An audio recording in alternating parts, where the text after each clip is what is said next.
भारत का स्वर्ग कहे जाने वाले कश्मीर से एक ऐसी खबर सामने आई है जिसे सुनकर आप चौंक जाएंगे। हाल ही में जम्मू कश्मीर की सरकार ने वहां पढ़ाई जा रही 25 किताबों पर बैन लगा दिया है, क्योंकि उन किताबों में बच्चों को कश्मीर के आतंकवादियों को क्रांतिकारी के रूप में पढ़ाया जा रहा था और कश्मीर को भारत से अलग करने जैसी विचारधारा को भी पढ़ाया जाता था। आप ये सुनकर चौंक जाएंगे कि उन किताबों को लिखने वाले लेखकों में अरुंधति रॉय का नाम भी शामिल था। अरे वही अरुंधति रॉय जिन्होंने कश्मीर को भारत का हिस्सा मानने से इनकार कर दिया था। अब जाहिर सी बात है कि बच्चों को अगर स्कूलों में ही पत्थर मारने की शिक्षा दी जाएगी तो बड़े होकर वो पत्थर ही तो उठाएंगे। पूरी बात करेंगे इस वीडियो में कि आखिर ये कौन सी किताबें हैं जो वहां पढ़ाई जा रही थी, इसलिए वीडियो को अंत तक जरूर देखें।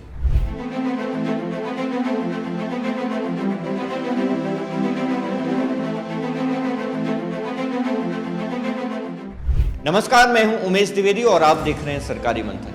दोस्तों, जम्मू कश्मीर के गृह विभाग ने 5 अगस्त 2025 को एक बड़ा फैसला लिया। इस दिन सरकार ने एक नोटिफिकेशन यानी अधिसूचना जारी की जिसमें 25 किताबों को जब्त करने का आदेश दिया गया था। अब आप सोच रहे होंगे कि जब्त का मतलब क्या होता है। आसान भाषा में कहें तो जब्ती का मतलब है कि इन किताबों को अब जम्मू कश्मीर में बेचा नहीं जा सकता, छापा नहीं जा सकता और ना ही किसी के पास रखा जा सकता है। अगर पुलिस को शक हुआ कि आपके पास ऐसी किताब है तो वो आपके घर या दुकान की तलाशी ले सकती है और उस किताब को ले जा सकती है। यानी ये किताबें अब पूरी तरह से बैन हो गई हैं। लेकिन सवाल यह है कि इन 25 किताबों में ऐसा क्या है जो सरकार को इतना बड़ा कदम उठाना पड़ा। इन किताबों में कुछ मशहूर लेखकों की रचनाएं शामिल हैं, जैसे एजी नूरानी और अरुंधति रॉय।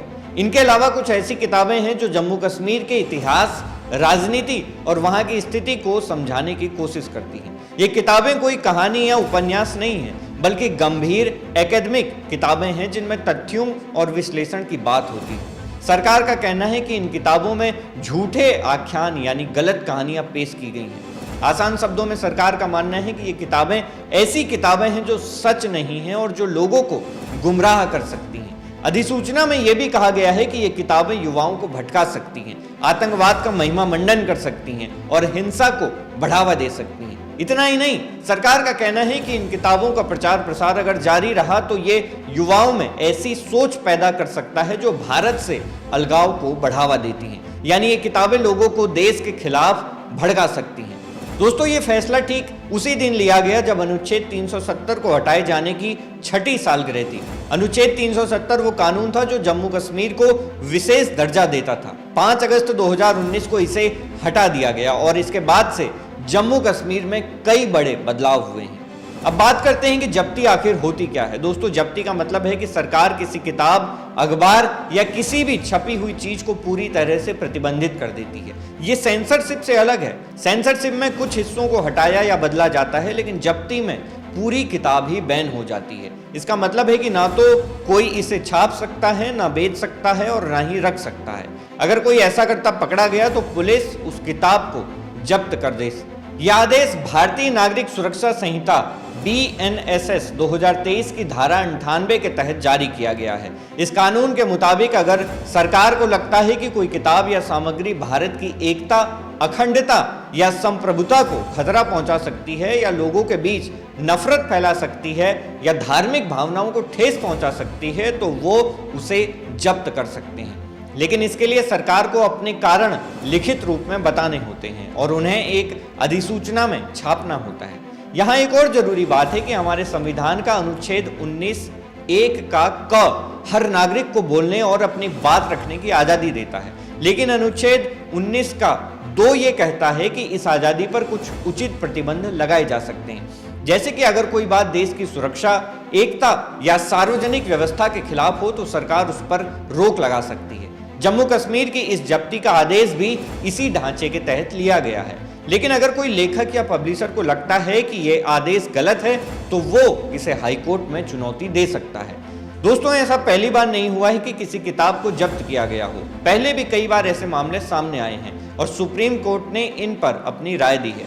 उदाहरण के लिए 2010 में एक मामले में सुप्रीम कोर्ट ने महाराष्ट्र सरकार के एक फैसले की जांच की थी। उस समय सरकार ने जेम्स W. लेन की किताब शिवाजी, इस्लामिक भारत में हिंदू राजा को जब्त कर लिया था। सरकार का कहना था कि इस किताब में शिवाजी के बारे में अपमानजनक बातें लिखी गई थी जो लोगों के बीच नफरत और हिंसा फैला सकती थी। सुप्रीम कोर्ट ने कहा कि जब सरकार ऐसी कोई कार्रवाई करे तो उसे ठोस कारण बताने होंगे, ये कारण तथ्यों पर आधारित होने चाहिए। साथ ही कोर्ट ने यह भी कहा कि किताब की भाषा और उसका असर लेखक की मंशा को ध्यान में रखकर देखा जाना चाहिए। कोर्ट का यह भी कहना था कि सरकार को यह साबित करने की जरूरत नहीं है कि किताब ने कोई अपराध किया हो, बस इतना दिखाना काफी है कि किताब में अपराध के तत्व मौजूद हो सकते हैं। तो दोस्तों, अब आप समझ गए होंगे कि जम्मू कश्मीर में 25 किताबों की जब्ती का मामला क्या है और क्यों इतना चर्चा में है।